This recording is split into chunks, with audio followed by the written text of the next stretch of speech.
할렐루야. 예. 그동안 안녕히 계셨는지요? 맞습니까? 이 말이? 안녕히 계셨는지, 안녕하셨는지요? 예.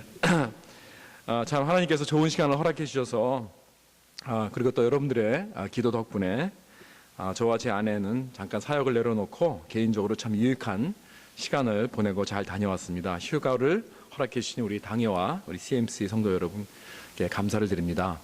다녀오니까 어떤 분이 그러시더라고요. 목사님 섹시해지셨어요. 그래요. 그래서 저는 컴플리멘트로 들으려고 했는데 다른 말이 아니고 새까맣고 시꺼멓게 됐다고는 말이더라고요. 예, 좀 이렇게 티를 좀 내고 왔습니다. 8월은 영적 부흥의 그 주제로 계속 말씀을 전하고 있습니다. 지난주에 우리 김광훈 목사님께서 부흥에 대해서 잘 정리해 주시고 또 중요하고 필요한 부흥의 조건의 말씀을 해 주셨습니다. 오늘은 계속해서 우리가 그 부흥을 다 원하기는 한데 어떻게 하면 우리가 참 우리 교회에 좀 부흥이 일어나고 또 경험할 수 있는가 하는 걸 생각해 보면서 부흥에 대한 네 번째 말씀을 전하고자 합니다. 이것은 부흥의 조건은 예배입니다. 예배.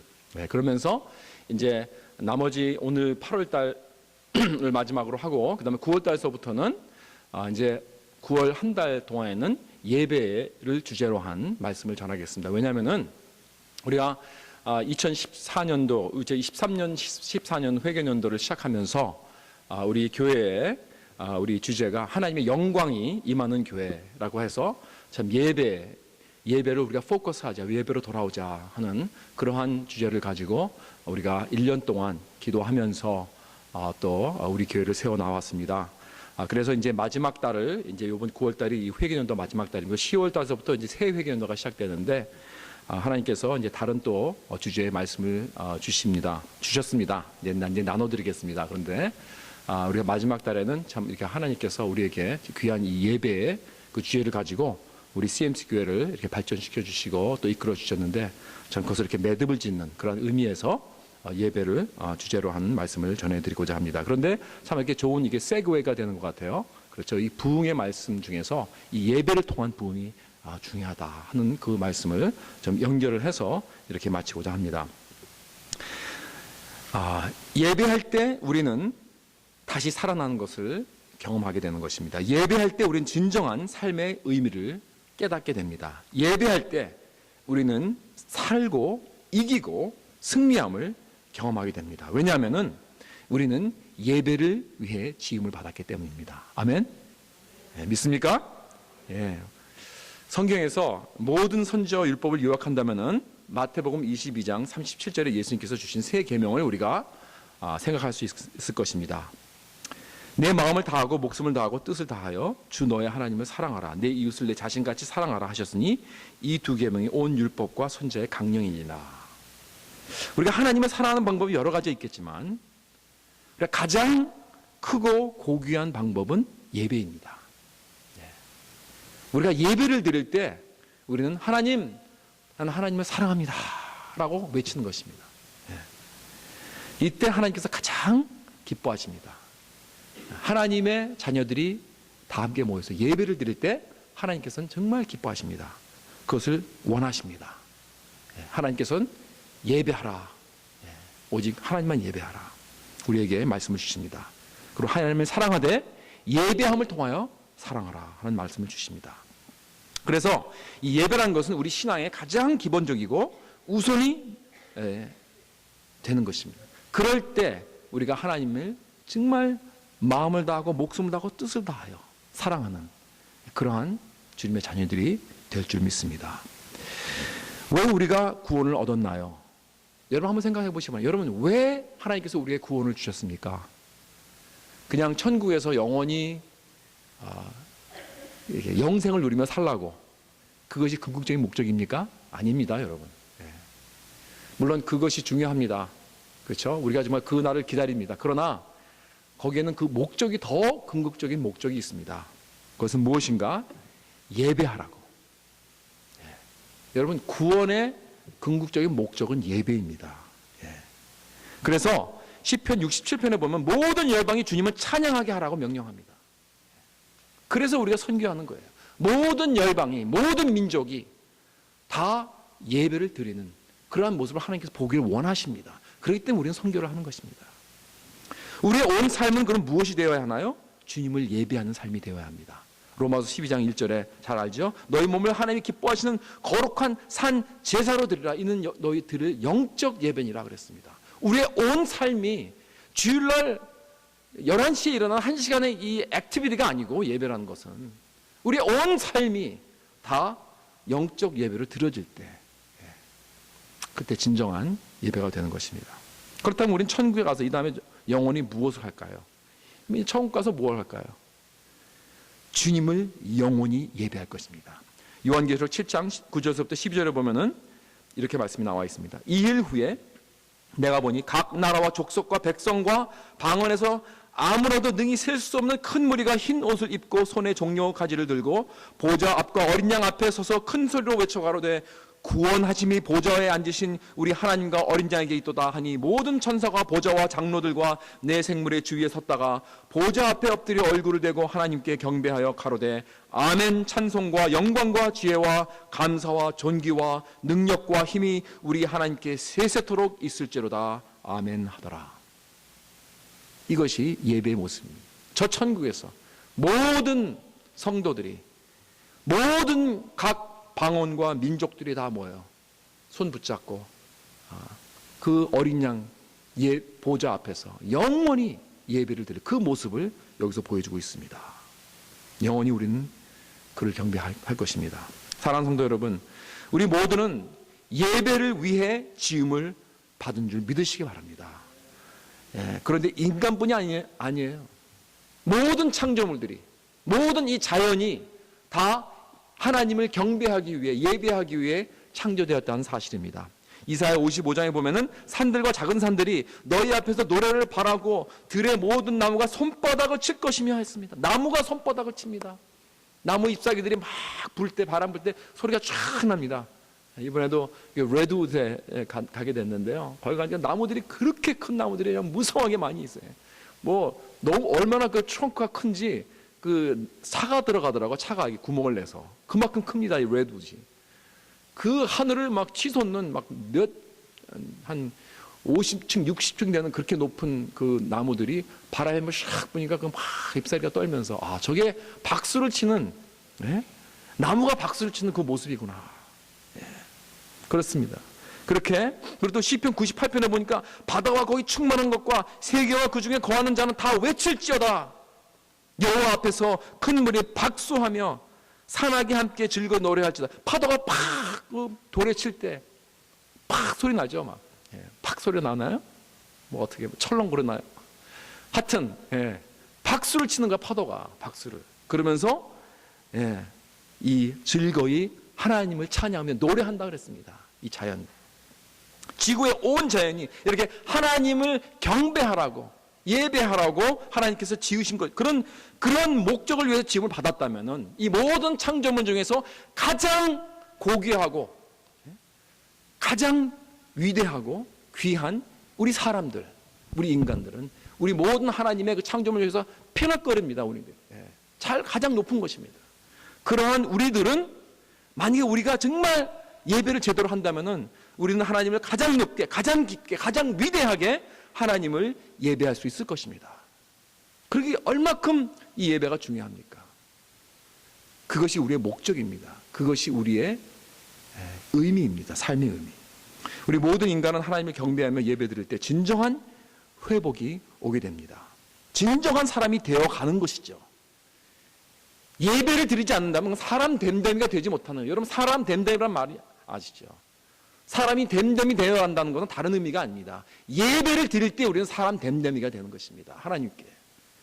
물론 예배를 드립니다. 모두가 다 하나님 믿는 사람이지 안 믿는 사람이든 다른 것을 예배하고 있죠.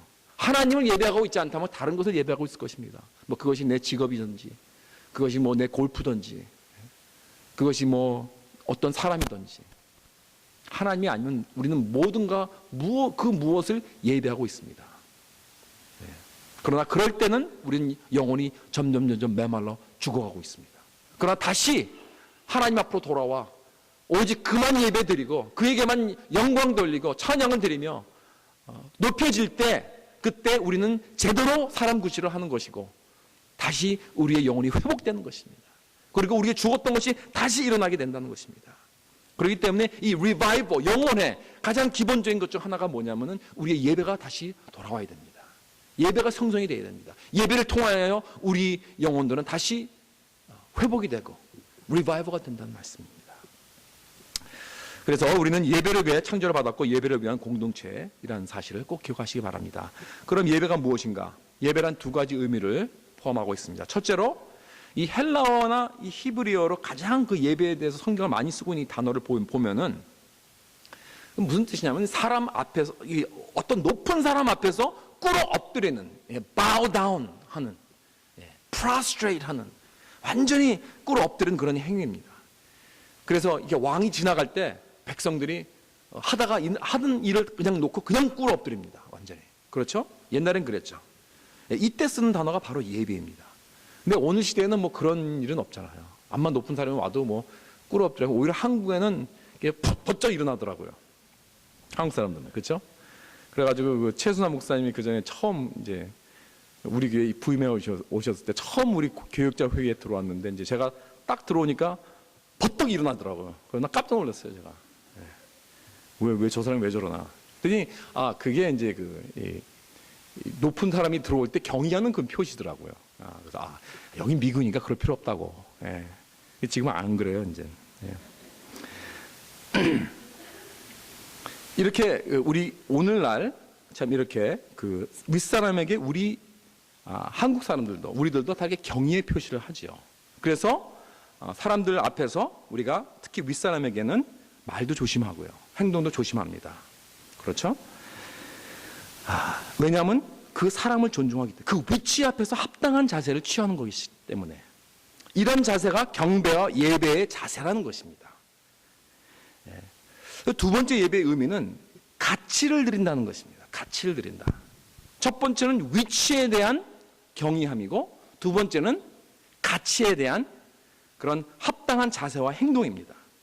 영어로 예배를 worship이라고 그러죠. worship. 그런데 그 worship이라는 단어는 worship이라는 그런 고대 영어에서 나온 말입니다. worship이라는 것은 이 어떤 그 가치화한다는 뜻입니다. 가치화. 또 합당하게 대한다. 그런 뜻입니다. 그래서 나에게 가장 귀한 것이 하나 있다면 그것을 합당하게 대하는, 그 귀한 것의 값어치를 알고 거기에 대한 합당한 조치를 하는 것이죠. 그래서 내가 다이아몬드, 아주 귀중한 다이아몬드가 있다면은 그것을 알게 되면은 그 다이아몬드를 귀중하게 여기서 함부로 다루지 않죠. 잘 모셔둡니다. 잘 숨겨놓던지. 그리고 아주 그 중요한 어떤 어케이션 때나 이렇게 뭐 끼고 가고 뭐 달고 가고 그러지 않아요. 뭐 함부로 집에서 막 뒷일을 하는데 막 치는데 그거 끼고 할 거예요? 안 그러죠. 왜냐하면 가치가 있기 때문에. 그렇죠? 그렇게 우리는 그래서 그 가치를 알기 때문에 잘 그 가치에 대해 합당한 대접을 해주는 것이죠. 엄마가 아기의 가치를 알게 되면 합당하게 아기를 취급할 것입니다. 이 세상에서 그 아기를 참 사랑하고 아기를 케어해주고 참 아기를 엔조이하고 먹여주고 뭐 그냥 시간 가는 줄 모르고 그냥 놀아주고 재워주고 케어해줄 것입니다. 정말 아기 엄마는 그 생명을 다 바쳐서 그 아기를 위해서. 왜 그렇게 할까요? 가치 때문에. 그 아기의 가치 때문에. 그 생명의 가치 때문에. 내 아기이기 때문에. 이것은 나보다 높기 때문이 아니고 그 귀한 가치 때문에 그런 것입니다. 자, 하나님은 어떻습니까? 하나님은 둘 다이죠. 하나님은 그 높이가 영원하십니다. 하나님은 또 그 가치가 영원하십니다. 그래서 높이와 가치가 이렇게 영원하시기 때문에 우리는 하나님을 사랑하고 경외하고 존경하고 높이고 귀중하게 여기고 즐기고 같이 시간을 보내면서 하나님께 모든 초점을 맞추는 것이 바로 경배요, 예배인 것입니다. 그런 가치가 있으신 분이고 그렇게 높으신 분이시기 때문에. 그래서 시편 29편 2절에 이런 말씀이 있습니다. 여호와의 이름에 합당한 영광을 돌리며 거룩한 옷을 입고 여호와께 경배할지어다. 합당한 예배를 드리라 그랬습니다. 합당한 영광을 돌리라 그랬습니다. 거룩한 옷을 입으라 그랬습니다. 그래서 이 하나님의 위치와 가치를 존중히 여기는 그 자세, 이게 바로 예배인 것입니다. 그래서 이런 자세로 우리가 정말 귀중한 예배를 드리게 되면 시간 간 줄 몰라요. 시간 간 줄 모릅니다. 예배가 끝나면 아쉽습니다. 여러분 그런 경험 해보셨어요? 아쉽다. 좀 더 길었으면, 좀 더 했으면, 이런 마음 가지시면, 아니면 이거 왜 이렇게 길었냐. 예, 여러분 참 뭐 예배 말고요 다른 거 이렇게 여러분 좋아하는 거 할 때 시간 간 줄 모르고 하는 거 있죠. 왜? 좋으면 그거 경험해 보셨죠? 제가 요번에 그 휴가에서 제가 낚시를 좀 좋아해가지고 잘하지는 못해요. 하지는 못하는 낚시를 좋아합니다. 그래야 잡히지도 않는데 한 마리도 안 잡는데 3시간 4시간 계속 시간 간 줄 모르더라고요. 그냥 좋은 거예요. 그냥 그 기대감, 혹시라도 걸릴까 봐 간절히 기다리면서. 예. 아마 골프 좋아하시는 분들도 그런 분들 계실 거예요. 시간 간 줄 모르게 막 치죠. 그렇죠? 참 그게 바로 내가 예배하는 그 모습이 그렇게 된다면 정말 하나님 앞에서 영원한 그 예배의 그 맛을 한번 볼 것입니다. 작은 일이지만 아주 중요한 카스입니다, 여러분. 이게 왜냐하면 나는 그 시간에서 해방을 받았다는 것입니다. 어떤 시간에 묶이지 않았다는 얘기입니다. 시간의 한계를 못 느끼고 영원함을 잠깐 경험하는 것입니다. 그 시간에 시간 간 줄 몰랐다. 우리 예배가 그렇게 된다면 정말 진짜 예배가 될 수 있겠죠. 지난주에 오랜만에 우리 친구 목사님을 만나서 서로 그동안 사역을 좀 나누면서 좋은 시간을 보냈는데 이 친구가 한 2주 동안 이디오피아에 갔다 왔습니다. 선교 여행으로. 그래서 거기서 그 굉장히 그 순난민들, 그러니까 피난민들 그 캠프에 가가지고 레퓨지 캠프 가서 같이 예배를 드리고 했는데 거기 보통 예배 드리면요 보통 3시간입니다. 짧으면 3시간, 보통 5시간. 한 번 아침 9시에 예배를 시작해서 오후 3시에 끝났다고 합니다. 그럼 그런 예배 해보셨어요? 정말 그런데 한 사람도 떠나지 않고 그 예배 함께 드리는데 그렇게 파워풀한 예배를 경험해 본 적이 없다고 합니다. 이게 어떻게 가능할까요? 시간 가는 줄 모르는 예배입니다. 이건 시간을 초월한 예배, 시간에서 완전히 해방된 예배. 즉 앞으로 우리가 천국에서 영원히 하나님께 예배 드릴 때 느낄 수 있는, 영원히 느낄 수 있는 그러한 예배입니다. 이것이 어떻게 가능한가? 왜냐하면 우리의 초점이 시간이 되지 않고 예수 그리스도께 초점이 될 때 이것이 가능한 것입니다. 여기 본문에 보면 예수님과 사마리아의 그 대화의 주제는 예배인데요. 그런데 예배의 장소와 시간에 대한 이슈가 나왔습니다. 21절에 보니까 예수님이 사마리아 여인에게 말씀하는데 예수께서 가라사대 여자여 내 말을 믿으라. 이 산에서도 말고 예루살렘에서도 말고 너희가 아버지께 예배할 때가 이르니라 그랬습니다. 그러면서 그 때와 시간에 대한 언급을 하십니다. 그리고 23절에 넘어가 보면 아버지께 참으로 예배하는 자들은 신령과 진정으로 예배할 때가 오나니 곧 이때라. 그러면서 이 어떤 시간과 그 장소 이런 것을 초월하는 그러한 예배할 때가 이제 곧 오게 될 것이다. 이것입니다. 다시 말해서 그런 게 중요한 게 아니고 예배의 대상이 중요하다는 거예요. Who are we worshiping? 누구를 지금 우리가 예배하고 있는가? 이게 중요하다는 거예요. 그리고 어떻게 예배를 드려야 하는가? 이게 중요하다. 어떻게? 신령과 진정으로. 오늘날 이 복잡하고 발전된 사회에 사는 우리들은 시간의 노예같이 살고 있습니다. 정확하게 시작하고 정확하게 끝나지 않으면 안절부절합니다. 그렇잖아요. 그래서 우리도 항상 예배 딱 시작할 때 딱 시계 보면서 정확하죠. 옛날에는 뭐 각자 시계가 달라가지고 1분, 2분 틀릴 수도 있는데 이거는 뭐 정확합니다. 세계 여러 나라. 그렇죠? 시간 정확하죠. 아토믹으로 맞췄기 때문에. 이거 딱 보면은 정확하게 10초 전에 시작합니다. 딱 보면 10초 전이면 딱 올라가요. 이렇게 정확하게 시작합니다. 그리고 모든 예배가 다 큐시시 있어가지고 순서마다 다 몇 분 그게 다 있어요. 그런데 그게 좀 지나가서 뭐 예배가 뭐 생각보다 길게 되면요 막 성도들은 불평하죠. 그러니까 너무 이러한 시간에 매여 있게 되면은 이거는 초점이 하나님이 아니고 시간이 되는 거예요. 그렇게 되면 하나님 만나지 못합니다. 진정한 예배를 드릴 수 없습니다. 왜냐하면 우리의 초점이 그 예배를 통하여 하나님 만나는 것이 그것이 초점이 되어야 되지 시간이 초점이 되면 안 되는 것입니다. 지난번 우리 수양회 갔을 때 우리 정기인 수양회 갈 때 여러분 가신 분들 경험하셨죠.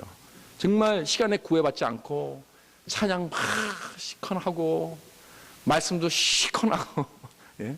1시간 넘게 그렇죠 막 그리고 뭐 기도도 그냥 막 그냥 예? 하나님께서 인도하신 대로 그냥 기도를 마음껏 막 부르짖고 하고 정말 한두 사람 빼고는 좋은 사람 없더라고요. 그리고 정말 얼마나 그러한 매이지 않는 어떤 하나님만 초점해서 모든 그 예배를 드리고 나니까 얼마나 은혜가 됩니까? 그렇죠? 은혜가 넘치는 그런 예배를 경험하는 그러한 경험을 우리는 다 했습니다. 사랑하는 성도 여러분, 이것이 주일 예배든 수요 예배든 새벽 기도든 뭐 그것이 1시간 예배든 1시간 반 예배든 30분 예배든 상관없습니다. 초점을 시간에 두지 말고 초점을 우리는 이 시간에서 지금 해방되어서 초점을 예수 그리스도에 맞춰야 됩니다. 우리의 예배의 대상은 하나님이십니다. 하나님 아버지와 아들과 성령 삼위일체 하나님 그분이 예배의 초점과 대상이 되어 예배 드릴 때마다 우리가 만나고 경험하고 또 음성을 듣고 우리 마음에 확실한 그런 축복과 그 은혜를 우리가 체험하고 경험하는 그런 저와 여러분 되시는 주님의 이름으로 축원합니다. 그럼 두 번째로 우리는 어떻게 예배를 드려야 되는가? 어떻게가 중요합니다. 여러분 예배란 우리 그리스도 예수 그리스도를 통해서 속죄받은 성도들이 드릴 수 있는 특권입니다. 여러분 사람이 예배를 온전히 하나님께 드리려면 우선 그리스도를 통해야만 드릴 수 있습니다. 이것이 기독교의 기본입니다. 그래서 뭐 구도자 예배라든가 이런 거는 사실 신학적으로 맞지 않습니다. 안 믿는 사람들을 뭐 이렇게 데려와서 예배 드리는 것은 물론 우선은 할 수는 있죠. 그러나 어떤 그 사람들이 중심이 되는 게 아니에요. 될 수가 없어요. 믿는 사람들이 예배를 하나님께 드리는 것이 그것이 정통입니다. 그것이 옳은 것입니다. 그래서 그 존 파이퍼 목사님이 그렇게 표현했습니다. Mission exists because worship doesn't. 그런 말이에요. 이게 무슨 뜻이냐면은 우리가 선교를 하는 것은 선교의 목적은 예배에 있는 것이다. 예배가 없기 때문에 우리가 선교를 하는 것이다. 이거예요. 그래서 이 선교는 잃어버린 영혼을 구원하는 일인데 그 영혼이 구원을 받아야 하는 궁극적인 목적은 뭐냐면 거기에 그 땅에 예배가 일어나기 위한 그런 목적이 있다는 것입니다. 그렇다면 인간의 궁극적인 목적은 구원이 아니라 예배입니다. 구원은 예배를 하기 위한 과정일 뿐입니다. 왜냐하면 사람이 구원을 받고 하나님의 백성이 되어야 진정한 예배를 드리는 자리에 들어갈 수 있기 때문에 아무나 하나님 존재 앞에 들어갈 수 없습니다. 오직 예수 그리스도의 피를 통하여 들어갈 수 있는 것입니다. 그래서 예수님이 이 우물가 여자에게 이렇게 말씀했습니다. 예수께서 가라사대 여자야 내 말을 믿으라. 이 산에서도 말고 예루살렘에서도 말고 너희가 아버지께 예배할 때가 이르리라. 하나님은 영이시니 예배하는 자가 신령과 진정으로 예배할지니라 그랬습니다. 이 말씀에서 예수님은 지금 이 여자와 무엇을 말씀하고 계시냐면은 그 관계를 형성하는 그러한 말씀 하고 계시는 거예요. 이 때란 어느 때인가? 여기서 예수님께서 요한복음에서 항상 말씀한 이 때라는 것은 항상 십자가를 포인트하고 있습니다. 이걸 아셔야 돼요. 그래서 예수님께서 그 때가 아직 아니다. 때라는 것은 십자가를 말하고 있습니다. 십자가에서 예수님의 구속을 이루실 때는 그때는 이제 때와 장소가 필요 없이 모든 그 예수 그리스도의 피를 통해 구속받은 자들이 하나님께 직접 예배를 드릴 수 있다는 것입니다. 구약에서는 항상 예루살렘 성전에서 지정된 시간에서 제사장들을 통해서만 하나님께 예배를 드릴 수 있었습니다. 그러나 예수님께서 십자가에서 죽으실 때 성전의 휘장이 어떻게 됐죠? 갈라졌습니다. 그것은 무엇을 상징하고 있는가? 이제는 이 성전 월십이 필요 없다는 거예요. 왜? 살아계신 예수 그리스도가 성전이 되셨기 때문에, 참 성전이 되셨기 때문에. 다시 말해서 이 지상의 성전은 겉으로는 위대해 보였지만은 사실 다가올 현실의 그림자밖에 되지 않았습니다. 진짜 성전은 예수 그리스도입니다. 과거 성전은 제단이 있었습니다. 그러나 그 제단이 이제 필요가 없어졌습니다. 왜냐하면 예수 그리스도께서 직접 완전한 제물로 자신을 드렸기 때문입니다. 지상 성전에서는 이 촛불을 피우는 등이 있었습니다. 그렇죠? 등대가 있었습니다. 그러나 더 이상 그 등대가 필요 없게 된 이유는 예수 그리스도가 이 세상에 빛이 되셨기 때문에. 아멘. 그리고 그 성전 안에는 상이 있었죠. 그 위에는 떡이 있었습니다. 그러나 이제는 그 상이 필요 없어요. 그 떡이 필요 없는 거. 왜? 예수 그리스도가 이 세상에 떡이 되셨기 때문에. 그렇죠? 예수 그리스도가 성경입니다. 다시 말해서 예수 그리스도가 길입니다. 만약 예수 외에 다른 길로 우리가 하나님께 나가간다면 하나님을 만날 수가 없습니다. 다른 길은 없어요. 오직 예수 그리스도를 통해야만 진정한 예배를 드릴 수 있는 것입니다. 그래서 예수님은 여기 사마리아 여인에게 아버지에게 예배할 때를 말씀하신 거예요. 오직 예수를 통해, 나를 통해 아버지께로 올 수 있느니라. 이것을 말씀하고 계시는 것입니다. 그래서 이 첫 단계는 우선 하나님 앞에 예수 그리스도를 통해 나와야 우리는 진정한 예배를 드릴 수 있습니다. 그러나 그것만으로는 부족합니다. 이건 첫 단계이지만 가장 기본적인 단계이지만은 그러나 내가 예수 그리스도를 통해서 구원을 받고 하나님께 나왔다고 해서 다 예배를 드릴 수 있는 건 아닙니다. 왜냐하면 우리가 모두가 다 예수 믿은 자로서 매주마다 하나님께 예배하러 나오잖아요. 그런데 진정한 예배를 드리나요? 우리가? 많은 경우 그러지 못합니다. 많은 경우 그냥 허탕치고 하는 경우가 많이 있습니다. 미안하지만 여러분, 우리가 여기 앉아있다고 해서 예배 드리는 게 아니더라고요. 많은 경우 예수님께서 본문에서 신령과 진정으로 예배를 드리라고 했습니다. 그래야 된다. 이 개역개정으로 보면은 영과 진리라고 되어 있습니다. 영과 진리. 이게 더 맞아요. Spirit and truth. 예. 영과 진리가 함께 해야 하는 예배가 성립되고 또한 그 역사가 내 삶 속에 나타나는 것입니다. 마치 이런 것 같습니다. 여러분, 영과 진리가 함께 하는 그 예배. 사진을 좋아하는 분은 이제는 디지털로 찍기 때문에 이 필름이 필요 없죠. 근데 옛날에는, 과거에는 이 필름을 가지고 이 집어넣어가지고 이제 사진을 찍잖아요. 그러면은 그 필름이 뭐죠? 그 필름이 뭐냐면 이 케미컬이 발라져 있죠. 이 아주 라이트에, 이 빛에 아주 민감한 그 케미컬이 발라져 있는 그 필름입니다. 그러면은 사진을 착각 찍으면은 그 셔터가 탁 열리면서, 잠깐 열리면서 빛이 들어옵니다. 빛이 들어오면은 그 빛에 지금 보고 있는 그 이미지가 거기에 박혀요. 그 필름에, 그 케미컬, 액체에 발라져 있죠. 그렇게 해서 이제 그 이미지가 잡히게 되는 것입니다. 여러분, 내 마음이 필름이라고 가정합시다. 빛이 하나님의 진리의 말씀이라면은 성령은 그 빛에 민감한 케미컬을 내 마음에 발라 놓는 그런 준비를 해 놓으신 분이라고 생각하면 됩니다.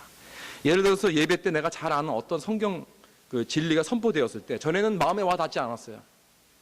전에는 뭐 그냥 맨날 그냥 별로 지나가는 그러한 말이었는데 오늘따라 내 마음에 요동을 치는 거예요. 그런 경험 해보셨죠? 아니면 성경을 읽었을 때 그전에는 그냥 지나가는 그런 말씀이었는데 오늘따라 갑자기 그 구절이 탁 튀어나옵니다. 내 눈에. 그럴 때가 있습니다. 이게 바로 이 간단한 그러한 아주 심플하고 간단한 진리입니다. 예를 들어서 하나님이 나를 사랑하신다는 말씀 여러분 수천 번 들었을 거예요.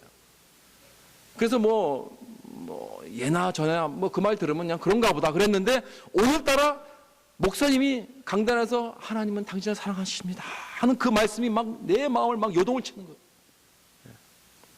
다시 말해서 셔터가 열렸을 때 케미컬이 성령으로 인해 준비가 잘 되었어. 그래서 그 진리의 빛이 쫙 비쳤을 때 완전히 딱 그것이 내 마음을 요동을 치는 거예요.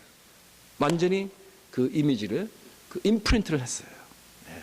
그래서 그 말씀에 민감해진 것입니다. 파도같이 밀려치는 하나님의 사랑이 내 마음을 마구 요동합니다. 왜냐하면 내 삶 속에 내가 하나님의 사랑을 의심하고 있었고 또 사람들이 나를 알아주지 않고 외면하고 있다고 생각하고 있었기 때문에 그렇습니다. 이때 하나님의 진리와 영이 함께 내 마음에 역동적으로 일하게 하셔서 하나님의 사랑을 경험하고 또 체험하게 하십니다. 이렇게 될 때 진정한 예배가 일어나고 있다는 것입니다. 영과 진리의 예배, 그렇죠?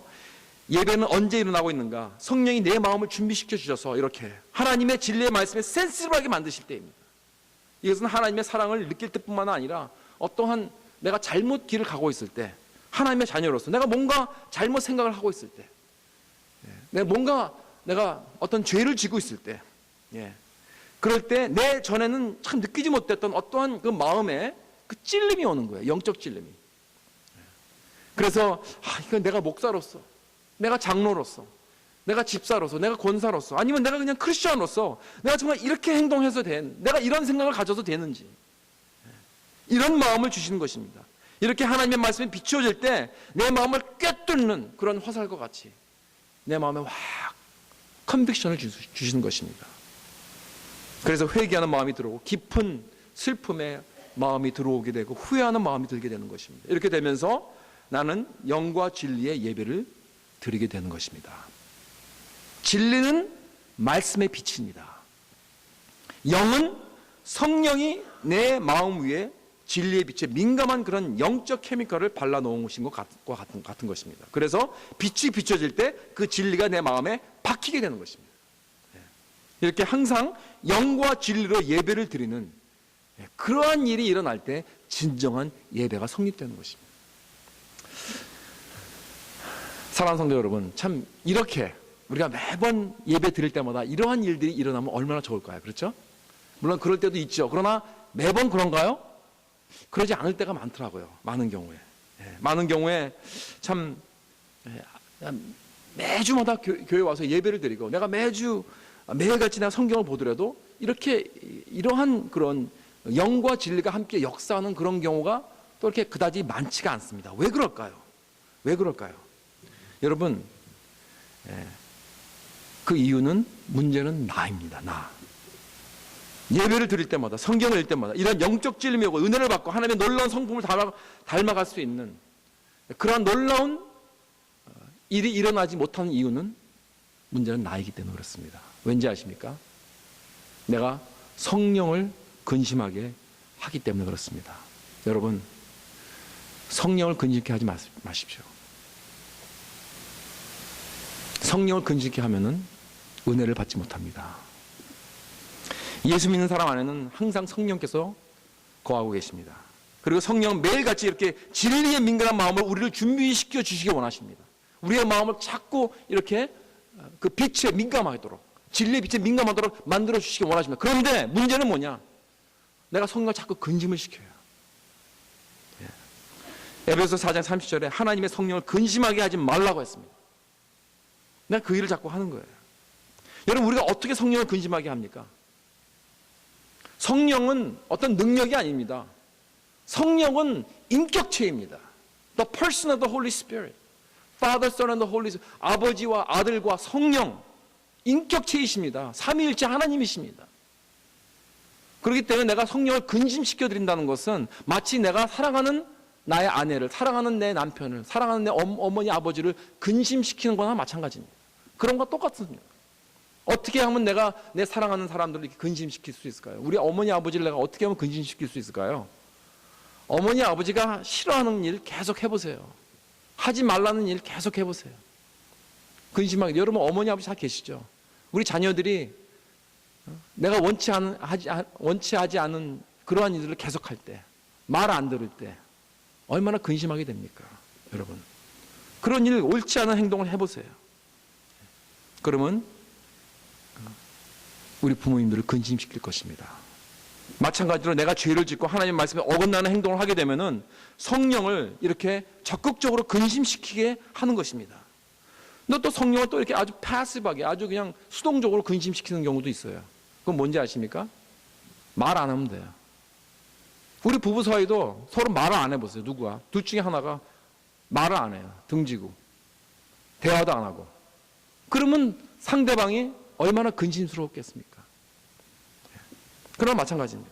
전혀 나누는 것이 없습니다. 그러면 그 관계는 자연히 자꾸 죽어가게 되어 있습니다. 그래서 마찬가지로 만약에 우리가 말씀과 기도로서 그리고 큐티로서 하나님과 가까이 관계를 맺지 않는다면 우리는 성령을 근심하게 할 것입니다. 여러분들 중에서 이번 주에도 성경 한번 열어보지 않고 그냥 먼지 툭툭 털어가지고 가지고 나온 분들 계십니까? 기도 한번 하지 않고 예배 끝나고 가서 딱 덮어놓고 딱 가가지고 일주일 동안 한 번도 열어보지 않고 그런 사람들이 있더라고요. 여러분, 그런 분들은요 성령을 근심시켜 드리는 분들입니다. 그러면은 그 마음이 준비되지 않습니다. 매주 나와도 제대로 내가 예배를 드리지 못해요. 하나님의 음성을 들을 수가 없어요. 하나님을 만나기 수가 없어요. 그 마음에 찔림도 없고 하나님의 말씀에 와 닿지도 않고 하나님의 사랑을 체험해 보지도 못하는 거예요. 그러나 만약에 여러분이 성령을 근심하게 하지 않고 긍정적으로 주님과 계속 말씀과 기도로서 대화하고 성령이 원하시는 그런 것을 행하도록 내가 노력하고 있다면은 여러분은 분명히 예배 때 하나님의 음성을 들으실 것입니다. 진리의 말씀을 듣게 되면 내 마음에 그 마음에 빛같이 비치게 됩니다. 그리고 그 진리가 나를 리드하고 나를 컨빅트해두고 나를 인도하게 합니다. 나를 보여줍니다. 예배를 통하여 하나님께서 나를 얼마나 사랑하시는지 내가 하나님의 사랑을 내가 체험하고 느낄 것입니다. 하나님께서 예배를 통하여서 나에게 지혜를 주십니다. 내가 찬양을 할 때 그 찬양의 가사들이 얼마나 나에게 놀라운 은혜를 끼치는지 막 목이 메서 마음이 찬양하지 못하는, 기도를 올릴 때 목이 메서 내가 기도를 드리지 못하는 그러한 지경까지 가게 되는 것입니다. 여러분, 예배를 통해서 하나님께서 우리에게 사랑을 보여주시고 지혜를 주셔서 내가 어떠한 그런 결정을 내려야 될지, 내가 하나님과 어떠한 관계를 맺어야 할지, 내가 유혹과 낭망을 어떻게 이겨야 할지 하나님께서 나에게 지혜를 주십니다. 또한 예배를 통해서 하나님이 내가 어떻게 하나님을 섬겨야 할지, 하나님 나라에 대한 그런 열정을 주시고 비전을 주셔서 내 삶의 목적이 주님을 섬기는 것이라는 것을 깨닫게 해주셔서 하나님 내가 여기 있습니다. 나를 불러주시옵소서. 내가 가겠나이다. 나를 보내주시옵소서 하는 마음을 주실 줄 믿습니다. 사랑하는 성도 여러분, 내가 진정한 예배를 하나님께 드렸다면 나는 하나님의 음성을 들었을 것이고 거기에 대한 반응을 하게 될 것입니다. 즉 내가 주님께 무언가를 바쳐야 한다는 마음이 들 거예요. 가만히 있지 못하면 하나님께서는 진정한 예배를 우리가 경험하고 난 다음에는 내가 하나님께 뭔가를 내가 희생해야 되겠구나, 그 마음을 주세요. 그런 마음이 전혀 없다면은 그건 제대로 예배 드린 게 아니에요. 왜냐하면 희생 없는 예배는 없습니다. 내가 무엇을 내가 바쳐야 될까요? 내가 전에 주인 삼았던 것들, 내가 전에 아주 섬겼던 것들, 중요한 것들, 이런 것들, 내가 하나님보다 더 사랑했던 것들, 이런 것들, 주님과 나 사이를 가로막고 있던 것들, 나에게 가장 소중했던 것들, 다 이런 것들을 하나님 앞에 바치게 되는 거예요. 다 내려놓습니다. 여러분이 쥐고 있는 그 소중한 무언가를 여러분 지금 그것을 경배하고 있다는 걸 아십니까? 아까 그랬죠. 하나님을 경배하든 아니면 그 무언가 다른 걸 경배하고 있어요. 아무것도 난 예배하고 있지 않다, 그런 건 없어요. 그런 사람은 없어요. You're worshiping something. 그 뭔가 하나님이 아니면 다른 걸 하고 있어요. 그것이 가장 중요한 것입니다, 여러분에게. 그러나 내가 정말 하나님을 만나서 경배하고 있다면 난 그것을 하나님께 기법할 것입니다. 다 드립니다. 나에게 가장 소중했던 것. 이사야 선지자가 이사야서 6장에 보면은 이 성전의 하나님의 그 보좌 앞에 그 연기가 충만해서 하나님의 존재를 목격하고 나서 제일 처음 한 것이 무엇입니까? 자기 자신을 드렸어요. 하나님이 사람을 찾고 계셨습니다. 내가 누구를 보내며 누가 우리를 위하여 갈고, 하나님의 말씀을 전혀 듣지 않는 족속으로 사람을 보내시기 위해서 사람을 찾고 계셨어요. 이때 하나님의 영광을 본 이사야는 손을 번쩍 들고 Send me, send me, pick me, 나를 보내주시옵소서. 왜냐하면 이사야는 예배를 하고 있었기 때문에 그렇습니다. 하나님의 영광을 보았습니다. 하나님의 임재하심을 완전히 체험을 했어요.